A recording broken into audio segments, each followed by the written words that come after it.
Hello, and welcome to another episode of Bare Bones Wargaming, a show with no bells, no whistles, no frills, just a man, a camera, and his game. This episode is going to take a little bit of time to...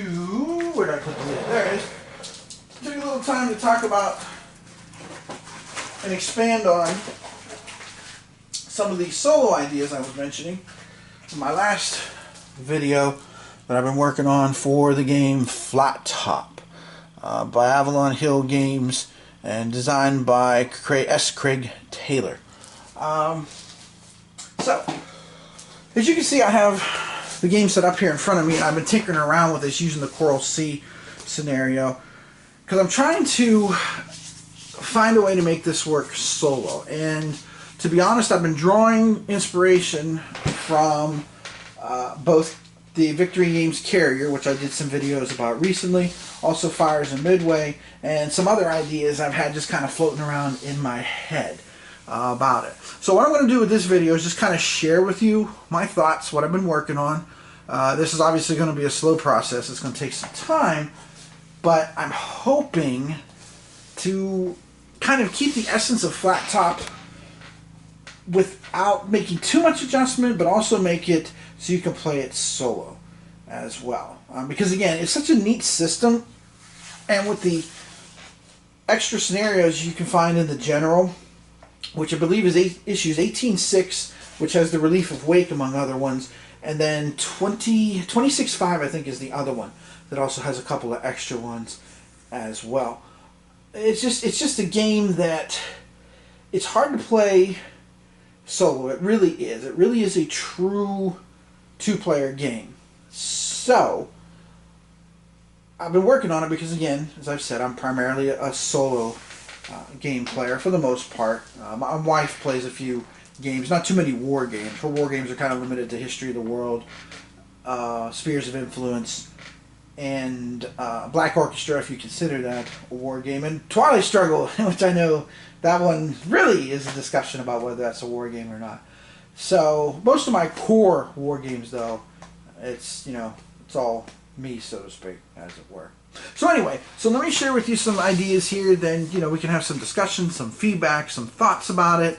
See if it's going to work or not. I've already made some notes. I printed out my solo ideas that I typed up the other day, and I've already done some handwritten notes as I've been working through the first about 7 or 8 turns of the Coral Sea. The Crucial Days is the scenario I've been working on, the 42 turn scenario for it. So first of all, in preparing for play, I basically have just postulated that the player is doing the U.S. forces, because when you come up with like search ranges and stuff like that, which I've been doing a little bit with, I've been kind of doing an odd little hybrid, and I'll explain what I mean by that here in a minute. It's the Japanese and stuff. I'd have to work on converting the scale and all of that as far as that goes, so I haven't got around to doing that yet. So this is all from the U.S. perspective. So basically with the Japanese, I've been doing, and I'll zoom in here on some things here, I've been doing with the land-based air basically what the game system for Flat Top does. Okay, so as you can see here, I've got a whole mass of units there. There are some units there that are searching. I'll tell you what the dice are in a minute if you're wondering, what in the world is all the dice doing on there? Is he awful at getting them in the dice tower? Not exactly. So, for that. Now, I've been trying to take Carrier's idea, and I converted the scale, because Carrier's scale is 33 miles to the hex, and Flat Top's is 20 miles to the hex. So I basically have been trying to convert that, again, using the idea of carrier base or surface forces for this particular game, and then also coming up with a system where you split figure out how many points that are launched for the Japanese, and then use the normal attack procedure for Flat Top as well. But the problem is that if the Japanese searches, of course, are going to be that way, then I really should try to come up with something for the land-based ones, and I'm not quite sure how to make that work yet, other than following the normal rules for Flat Top, hence why all the Japanese scouting planes are there. So that's the one thing I've been trying to work on, because again, one of the nice things about Carrier is it gives you that you know, that's that uncertainty of what's going on. Because you can always look at the counters there as being like, you know, reports that you're getting from coast watchers or long-range aircraft flying or land-based aircraft that are flying, and you know, you're not sure until you actually check them out and stuff with that. So now the dice. Here's what the dice are doing. So what I try to do is kind of trim down the idea of the concept that Carrier has with the mystery units. So let me show you here a couple examples of what I'm talking about. So over here, what I did was, there are basically three huge forces in this particular scenario. There's a force build around the CVL Shoho, and then there's a force build around the big carriers Wikaku and the big carrier Shokoku, and then of course the actual transports, the amphibious assault force. So what I've done is I've taken a starting point for each unit after I deployed the US forces, and then I went and used dice, different colored dice, to represent each one of those forces. So for example here, I've got 3 green dice for 3 possible paths that the task force containing the Shoho could have gone. As you can see, I have some US planes searching there, trying to figure out if they're the real McCoy or not. So I did that with each one of the Japanese forces in the game. And let me come over here because the white dice don't have anybody on them. So again, you can see, and again, I use just 1, 2, and 3, just put the face of the die up to represent that uncertainty until they're found. And then I came up basically with a search chart that's sort of, it's similar but not entirely based on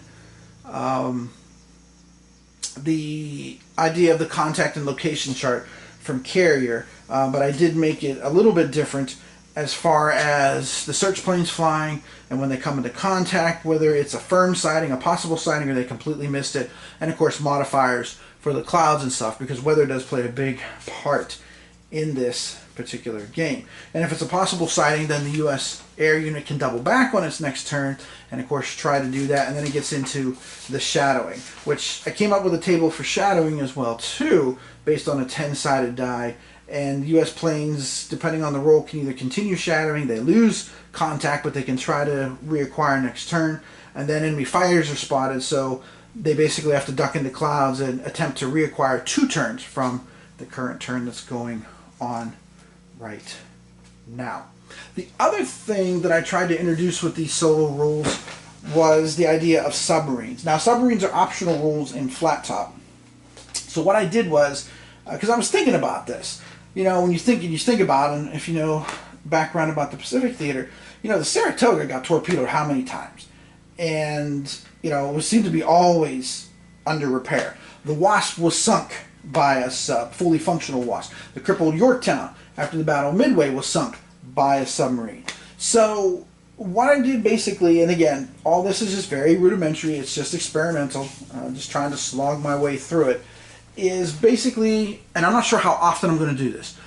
That's one thing I got to figure out with the scale here of it. So far what I've been doing is every single turn, at the beginning of the turn, I've been rolling dice for the Japanese and for the Americans, and basically if there's an 11 or a 12, they can conduct a submarine attack against an opposing force. Now of course for the Americans, if they don't know the force is actually there, they can still pick a spot, and then, you know, there'll be a die roll to determine whether there actually was, you know, something there or not, so to speak, or whether that, you know, sub lost contact or had the wrong thing or whatever, however you want to put it. Okay, just, you know, the usual friction of war, if you will. And then if it is an 11 or 12, then rolling 2d6 again, it takes a 2 or a 3 to score damage, and then damage is recorded just like a normal sub value in flat top on the ship that was targeted. So that's kind of what I've been playing around with. If anybody thinks it would be of help, I can tentatively post as a file on Board Game Geek what I've already typed up and written up. It's been interesting so far. And again, it is kind of like trying to simulate that fog of war. Because one thing that I think is the key to trying to make this game solo is the search process. Because I've been reading Black Shoe Carrier Admiral about Admiral Fletcher by Lundstrom. Very interesting book. Very, very good if you're interested in the Pacific Theater.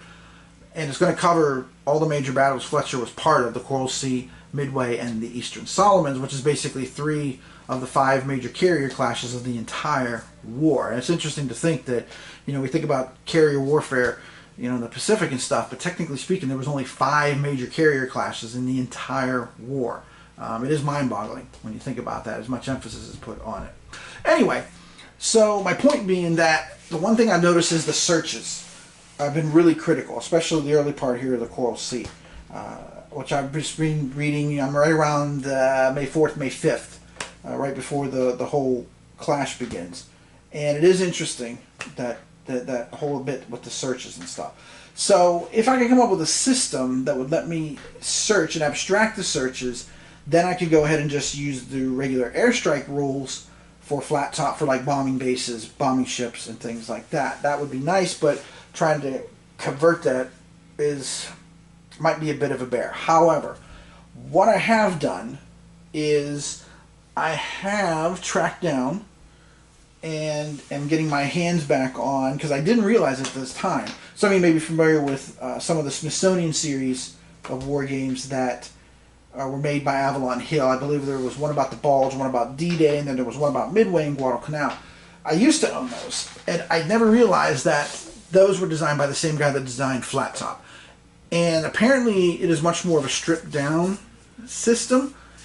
But the comments I've seen on Board Game Geek also have, maybe not issues, but perhaps the best word is the biggest criticism seems to revolve around the searches. Okay, so I'm going to look at those rules and see if I can find a way to maybe cobble that together.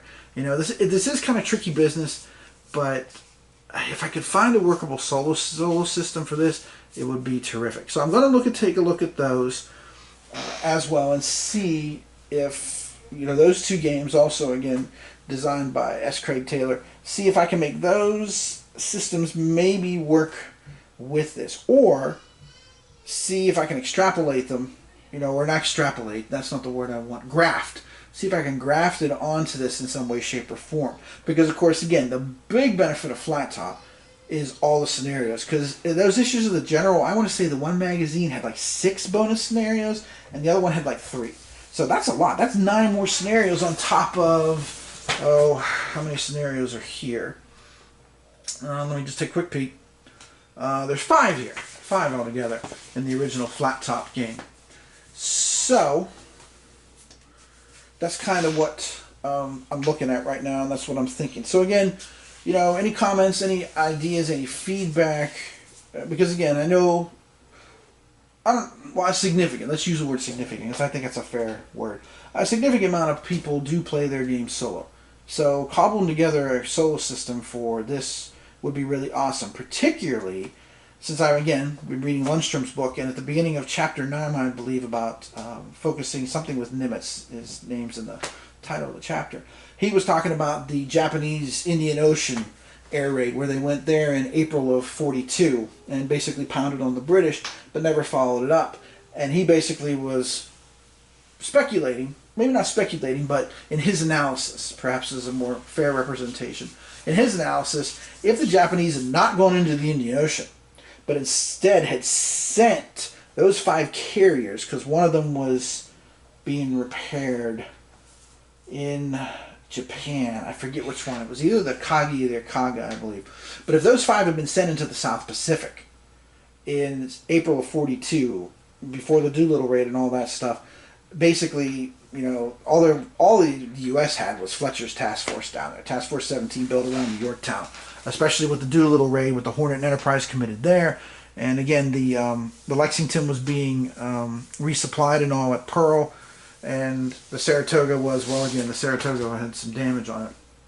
Torpedo attack.